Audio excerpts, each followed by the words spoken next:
The river moved slowly in the half-light of dawn, a flat gray ribbon slipping between stands of cedar and alder along the valley floor. Mist hung low, muffling sound and softening shape, but nothing in that stillness could disguise the tension rippling beneath the surface of the community that lived in the shadow of the Green River.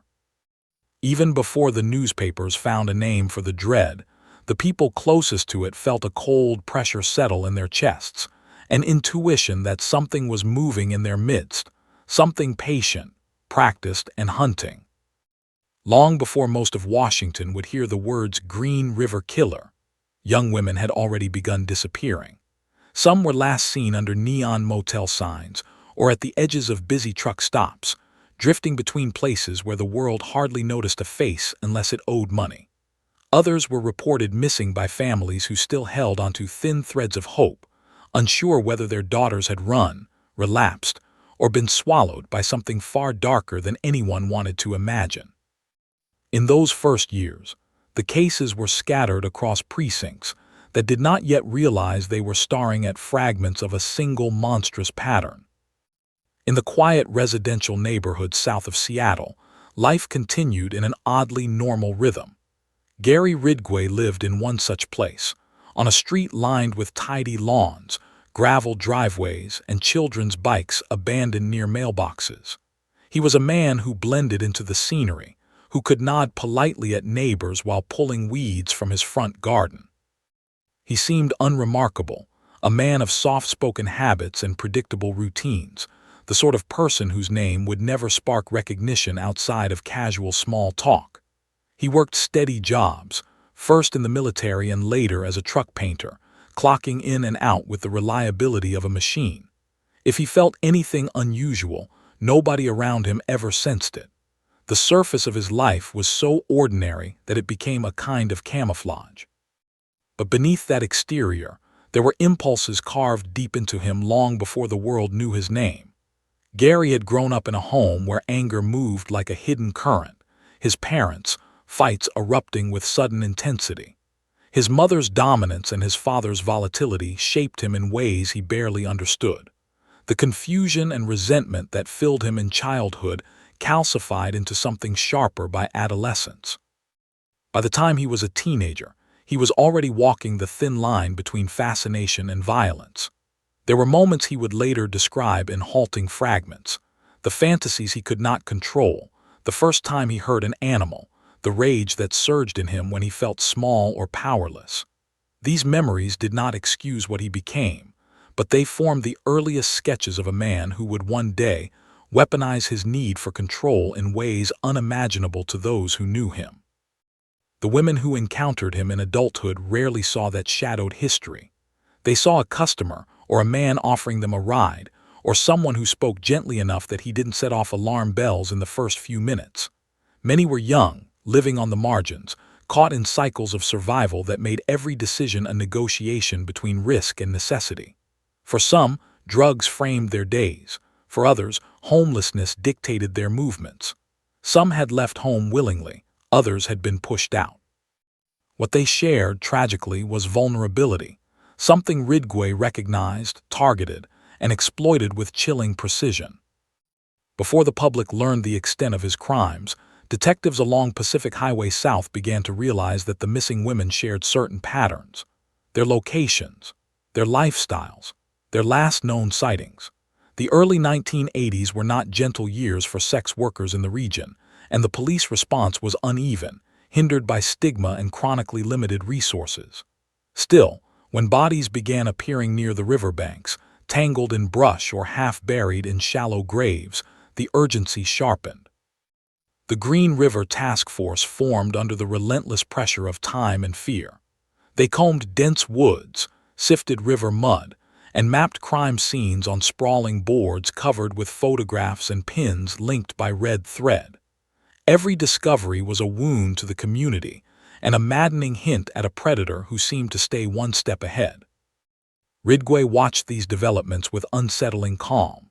He lived in the same world as the search teams who scoured the banks, even drove the same roads, slipping past police checkpoints with the practiced ease of a man who had long mastered appearing harmless. If he felt fear, he concealed it well. In many of his crimes, he returned to the places where he had left bodies, sometimes to relive what he had done, sometimes to revisit control he could not achieve in any other part of his life. These return visits spoke to a mind ruled by impulses that operated outside ordinary logic, rituals that kept him tethered to the scenes of his violence. The media coverage turned the area into a landscape of dread. Families watched the news each night with a sickening tension, wondering if new remains meant closure or deeper uncertainty. Some hoped their daughters were still alive somewhere, clinging to fragile optimism that would later shatter with the weight of DNA evidence and confessions. Others felt a grim resignation settle into their bones as the list of identified victims grew. Across police precincts, detectives battled mounting frustration. More than once, they considered Ridgway as a potential suspect. His name passed across desks, appeared in reports, and even led to interviews. But each time, he slid back into the mass of people who fit the loose profile of a man who cruised the Highway 99 corridor. He passed polygraphs. He gave soft-spoken answers. He looked like the sort of man who coached his son's soccer team, who attended church, who blended in so completely that nobody questioned his presence. The truth was that Ridgway had spent years studying how to appear normal because he had needed that mask to survive. The divide between his public life and his secret one was so vast that even those closest to him did not recognize the monster moving beneath the skin of the man they believed they knew. The Green River Task Force's efforts consumed countless hours as they followed leads, processed evidence, and argued over theories. They tested fibers, compared soil samples, and interviewed hundreds of people. Technologies we take for granted today were still developing then, leaving investigators with partial clues that could not yet coalesce into final answers. The killer understood the terrain better than they did, moving through wooded pockets, accessing isolated dump sites, and exploiting imperfect record-keeping. His ability to navigate these spaces came from years of wandering the same roads and industrial parks where he hunted for victims. The tension in the community grew as seasons changed. Rainfall swelled the river, washing away traces that might have helped investigators. Winter storms buried potential evidence beneath branches and mud. With each passing month, the killer refined his methods, adjusting to the task force's movements. He learned which areas would draw attention and which would fade into obscurity. The woods that bordered the Green River became a silent witness to horrors that remained hidden for years. Neighbors continued to wave at Ridgway as he left for work in his pickup truck. He married multiple times, his relationships strained by jealousy, manipulation, and an emotional detachment that confused his spouses. And yet none of them, nor his coworkers, nor his church community, suspected the magnitude of the darkness inside him.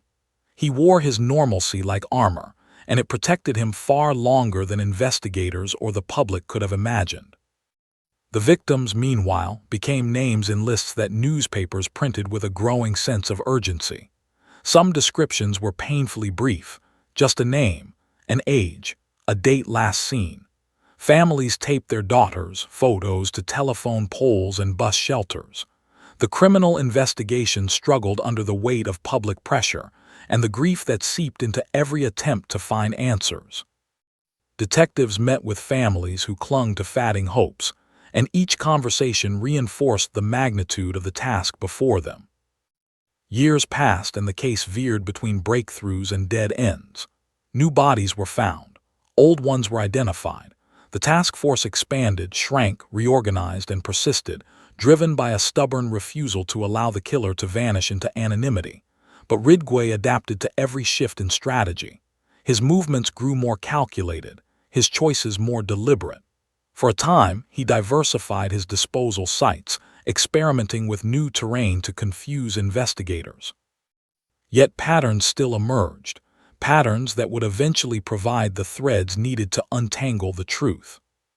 What nobody knew in those early decades was that the killer they sought had a habit of revisiting his crimes, not only physically but mentally. He carried memories like trophies, replaying moments with a calm detachment that would chill the investigators who later interviewed him. He thought of his victims not as human beings, but as objects whose lives and deaths he controlled completely. The power he felt in those moments became an addiction, something he returned to when the rest of his life felt small or suffocating. Even so, he continued to live outwardly as a man who worked steady hours, paid his bills, attended church events, and left few footprints on social surfaces. He was the sort of person who rarely attracted attention, even in a community increasingly paranoid about the killer among them. And this, more than anything, allowed him to continue for years. The boundaries between Ridgway's everyday life and his hidden cruelty became increasingly blurred in his own mind. There were times when he killed in the same clothes he wore to work, returning home afterward as though nothing had shifted inside him. The ease with which he compartmentalized his actions baffled investigators once they understood the scale of his crimes. He did not fit the sensationalized image of a wild-eyed predator. Instead, he was methodical, unremarkable, and almost painfully average, a reminder that monsters often hide behind the most ordinary masks. As the 1990s approached, the case remained unresolved despite immense effort. The Green River Killer had become a specter haunting the region's psyche. New families joined the ranks of the grieving as more women disappeared. Detectives aged into new positions or retired, carrying the weight of unresolved sorrow with them. Younger officers joined the case with fresh determination, only to encounter the same labyrinth of clues. And still the killer moved quietly through the same streets, watching the same news reports, fully aware that he remained invisible. What the public could not yet see was that time itself would eventually become the task force's greatest ally. Advances in forensic technology, especially DNA, were gaining momentum. Evidence that had once seemed inconclusive sat preserved in storage, waiting for tools that did not yet exist. And when those tools arrived, they would reopen doors that years of investigative effort had left only partially ajar. For now, though, the river carried its secrets beneath the surface, and the community held its breath. The man responsible lived an outwardly ordinary life, but every quiet moment, every unsuspecting interaction, concealed a truth that would one day shock the world. That Gary Ridgway, the soft-spoken man from the neat little house south of Seattle, was systematically committing some of the most horrific crimes in American history. And the world had only begun to glimpse the depths of what he had done. As the 1990s unfolded, the investigation into the Green River murders had grown into one of the largest and most complex in American history.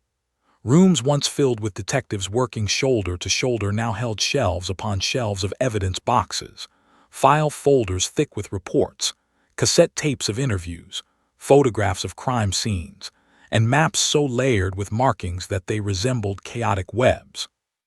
There were moments of progress, moments of despair, and a steady underlying fatigue that rose from the weight of so many unanswered questions.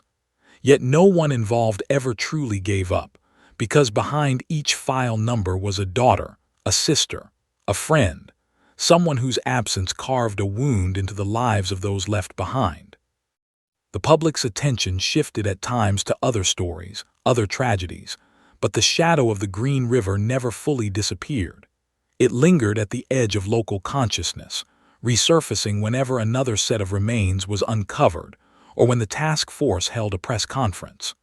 Parents warned their children to be careful. Women along Pacific Highway South took precautions that offered little real protection but granted some illusion of control. The killer, after all, did not operate like a figure who jumped out of dark alleys. He hid behind the facade of ordinary courtesy, using trust as a weapon more lethal than any physical force. Ridgway watched the changes around him with an unsettling blend of awareness and detachment. He saw the police cars patrolling more frequently, noticed that women were more cautious, felt the shift in how the community spoke about the killer. But he did not stop. If anything, the threat of being discovered seemed to sharpen his instincts, make him more methodical. He adjusted his tactics in small ways, choosing different locations, altering the route he drove, waiting longer between killings. These changes were not signs of fear, but of adaptation, as though he were playing a game in which he believed himself permanently ahead of those hunting him. His marriages suffered from his temperament, his controlling nature, and the erratic rhythms of his moods, but none of his partners recognized the monstrous secret he carried.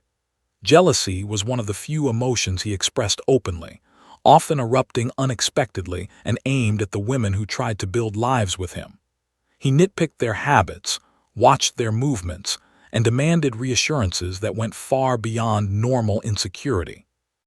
And yet he could be strangely gentle in other moments, affectionate in ways that confused the women who lived with him. His contradictions made him difficult to understand but not impossible to tolerate, especially in a time when social expectations pressured women to keep relationships intact even when their instincts whispered that something was deeply wrong. The truth was that Ridgway's terror did not manifest in the spaces his family and coworkers inhabited. He reserved his violence for those he viewed as disposable, women whose struggles made them easy targets, whose disappearances rarely triggered swift media attention. He sought them out along the same roads he drove to work or to run errands. These familiar routes allowed him to blend predation into the everyday. He understood their vulnerabilities intimately and used that understanding to manipulate them. He knew how to appear sympathetic, offering a ride or a place to rest.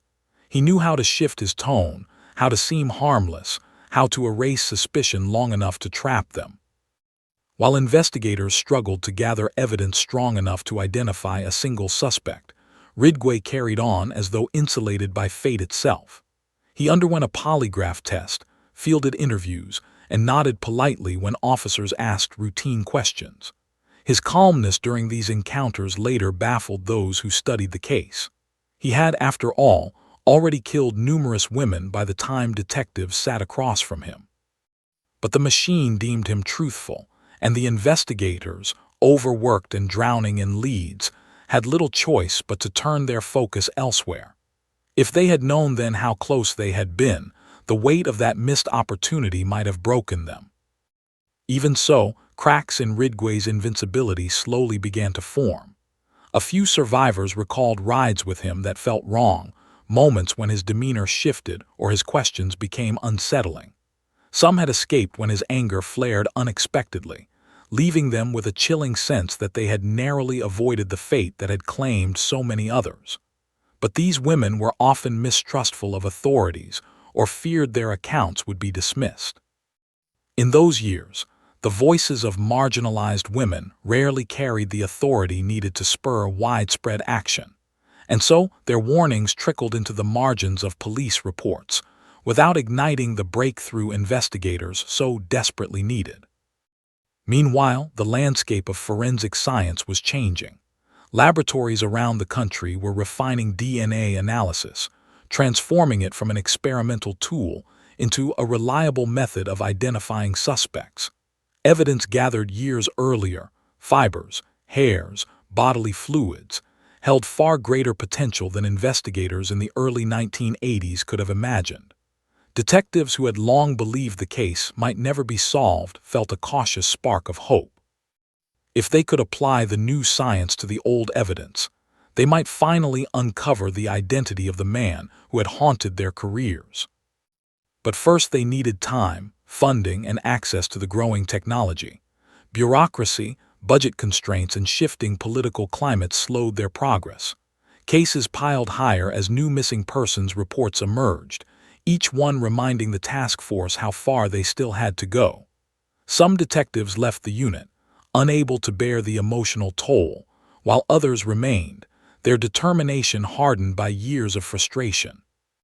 Among them was Detective Tom Jensen, who would eventually become one of the key figures in unraveling the truth. His persistence, along with the efforts of countless others, ensured the case remained alive even when it seemed dormant to the public. Through all this, Ridgway aged. He watched his son grow, held steady employment, and maintained the quiet routine he had always preferred. But his compulsion did not vanish with time. The intervals between his murders lengthened, partly due to increased police pressure and partly due to the changing circumstances of his own life. He killed less frequently, but he did not stop. Each act was a continuation of a pattern he had established long ago, a pattern rooted in his need for control and his belief that his victims were beneath him, unworthy of compassion. He did not realize that every act left behind microscopic traces that would eventually seal his fate. In those years, the idea of DNA matching was still unfamiliar to most people. He could not have predicted that a tiny piece of evidence preserved in a box would one day speak more truthfully than any confession. Investigators revisited him as a person of interest in the late 1980s and early 1990s, but nothing concrete tied him to the crimes. The case spanned counties, crossed jurisdictions, and involved such a large number of victims that developing a single profile seemed nearly impossible. The killer appeared disciplined but not sophisticated, meticulous but also impulsive. The contradictions made profiling difficult. Some believed he might be a truck driver, others a fisherman, still others a man who lived entirely outside societal norms. That the killer might be a man with a regular job, a steady schedule, and a home life that appeared mundane did not align with popular expectations. And yet he was exactly that. Ridgway continued to mask himself beneath the facade of normalcy so successfully that even those closest to him, those who experienced his volatility firsthand, could not fathom that he was responsible for such extensive horror. They saw his temper, his controlling tendencies, his strange emotional flatness, but none of these traits pointed clearly toward murder. Instead, they were folded into the messy complexity of relationships that were already strained or dysfunctional. His wives and girlfriends attributed his outbursts to insecurity, his jealousy to childhood trauma, his distance to failure in previous marriages. They blamed themselves for his unhappiness, never suspecting that his true self manifested when he was alone in the woods with another victim. The world around Ridgway changed in ways he did not fully anticipate. By the late 1990s, the task force had dwindled to a skeleton crew but remained active. Cold case detectives, forensic specialists, and newly assigned investigators revisited old evidence with fresh eyes. They re-examined statements, compared notes, and tried to consolidate the massive body of work generated over nearly 2 decades. And as science advanced, hope resurfaced, quiet at first but persistent. A defining moment arrived when investigators submitted preserved evidence from several early victims for new DNA testing. This decision marked a turning point in the decades-long effort to identify the killer. Hairs recovered from some victims contained genetic material that earlier tests could not fully analyze, but new techniques allowed scientists to extract profiles that could be compared against databases. The process was slow, meticulous, and often frustrating. But progress, once impossible, was finally taking shape. Ridgway, unaware that the ground beneath him was beginning to shift, continued living what he considered an orderly life. His routines had not changed significantly. He drove familiar roads, worked predictable hours, and moved through the world with the confidence of someone who believed he had outsmarted the system. The notion that science, or fate, might expose him seemed distant, almost absurd. But the walls of his long-maintained secrecy were closing in. In the year 2001, investigators obtained a sample of Ridgway's saliva after interviewing him about unrelated matters. They had learned from past mistakes. This time, they collected the sample legally and ensured it was preserved properly. They submitted it for DNA comparison against evidence found on multiple victims. The results would become one of the most significant breakthroughs in American criminal history. In the laboratory, machines processed Ridgway's genetic material, comparing it nucleotide by nucleotide with samples preserved from crime scenes dating back almost 20 years. When the match appeared, it did so with a clarity that left no room for doubt. The same man had been present at multiple scenes. The same man had left his genetic imprint on bodies recovered from the riverbanks. The same man had eluded justice for most of his adult life. But now his name had emerged from the shadows. Detectives who had spent their careers chasing the Green River Killer felt shock flood through them, followed by vindication, anger, and a grief that had been accumulating for decades. The man they had briefly considered and dismissed, the man who lived so quietly in the suburbs, was the predator they had been hunting all along. The arrest came swiftly. Authorities surrounded Ridgway near the truck plant where he worked, the same place he had clocked in and out for years without revealing the horrors he committed outside the factory walls. When officers placed him in handcuffs, he did not resist. He seemed calm, almost indifferent, as though he had anticipated this moment, or perhaps could not fully grasp that his long run of invisibility had finally ended. News of the arrest spread quickly, sending shockwaves through the community. People who had known Ridgway struggled to reconcile the soft-spoken neighbor with the monstrous acts attributed to him. His coworkers were stunned, his family devastated. Mothers who had once waved to him from their porches felt nauseated at the memory of how close their children had been to a killer. Women who had once accepted rides from him relived their encounters with trembling disbelief. The entire region reeled at the realization that the man responsible for so much suffering had lived among them, unnoticed for so long. Inside the interrogation rooms, the facade that had protected Ridgway for years began to crack. Detectives confronted him with the DNA evidence, the witness statements, the patterns they had painstakingly reconstructed. At first, he denied everything, but the truth pressed against him with relentless force. And slowly, almost clinically, he began to talk, not with remorse, not with empathy, but with a chilling detachment that revealed the depth of his emotional void. He described the killings with a level of detail that stunned investigators. He recounted the methods he used to gain trust, the ways he manipulated his victims, the moments when their fear surfaced and his sense of control sharpened. He spoke of how he chose disposal sites, how he returned to them, how he lived unburdened by what he had done. He remembered their faces, their clothing, their final words, yet he did not see them as human. To him, they were tasks, objects, experiences he believed he was entitled to. What emerged in those interviews was a portrait of a man whose crimes were driven not by madness, but by an absence of conscience so profound that it defied comprehension. He had killed not out of passion or impulse alone, but out of a cold, methodical need to dominate. He blamed his victims for their vulnerability, as though their struggles justified his brutality. He viewed himself as superior, as someone who had earned the right to determine who lived and who died. The detectives listened in horror, knowing that each word he spoke represented a life extinguished, a family devastated, a future erased. And yet they needed to hear everything. The families of the missing needed answers. The community needed truth. And so they remained steady as Ridgway peeled back the layers of his monstrous history. But the full scope of his confession, the magnitude of his crimes, had not yet been revealed.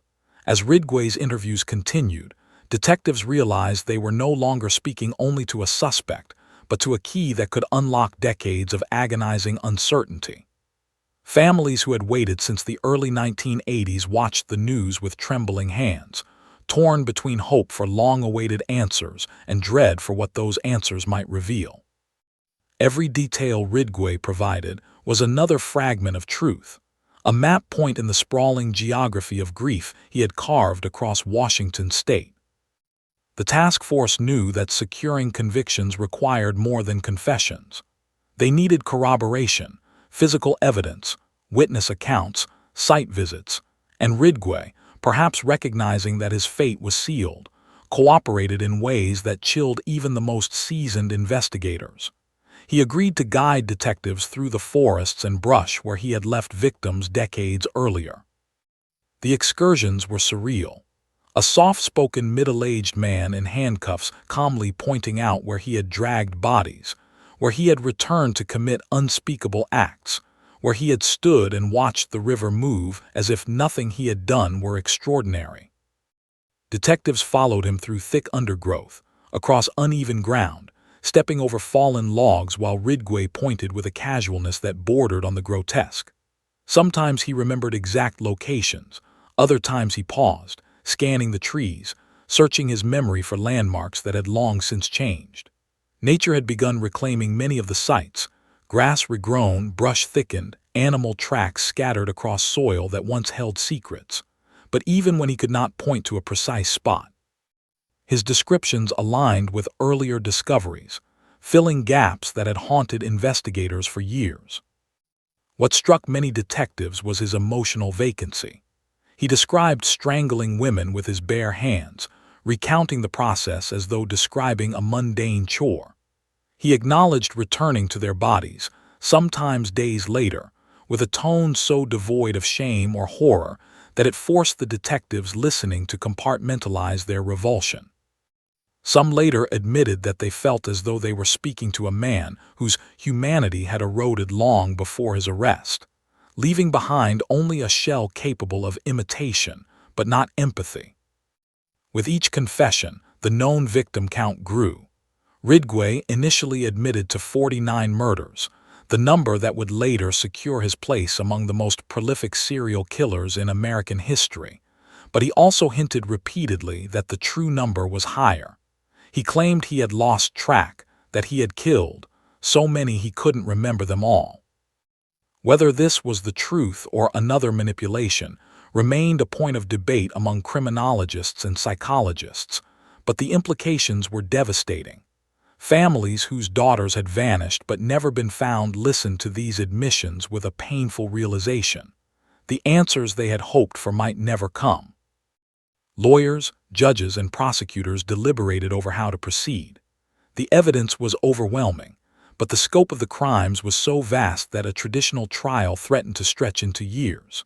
The emotional toll, the financial burden, and the risk of legal complications weighed heavily on everyone involved. Ultimately, prosecutors offered a plea deal designed to ensure that Ridgway spent the rest of his life behind bars while sparing the families from the agony of extended courtroom battles.